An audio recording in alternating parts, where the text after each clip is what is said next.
ఆదివారం మంగాడి ఓలచ్చ గుమ్మాడి ఏంటిదే నెత్తికంత పెండ పెట్టుకున్నావా? ఇట్లా మాట్లాడితే నాకు బీపీ లేస్తుంది. అది పెండ కాదు, రంగోలి.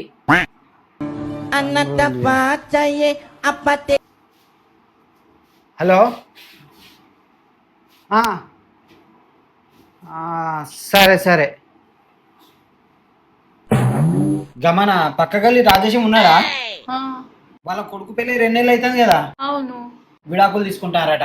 అయ్యో, పెళ్ళయ్యే 2 నెలలు అవుతుంది, విడాకులైంది. నీకేమైనా తెలుసా అనే?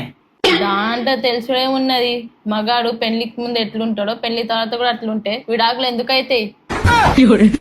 ఆహా. ఇంకో ముచ్చట కూడా ఉన్నది. పెళ్లి తర్వాత ఆడోళ్ళు ఎట్లుంటారో పెళ్లికి ముందు కూడా వాళ్ళు అట్లనే ఉంటే అసలు మగాడు పెళ్లి ఎందుకు చేసుకుంటాడే? సబ్బుల కావాలని చెప్తాను. పెళ్లికి ముందు మగవాడు ఎట్లుంటాడు, పెళ్లి తర్వాత ఎట్లుంటాడు, మరి వీళ్ళేది పోతాందో.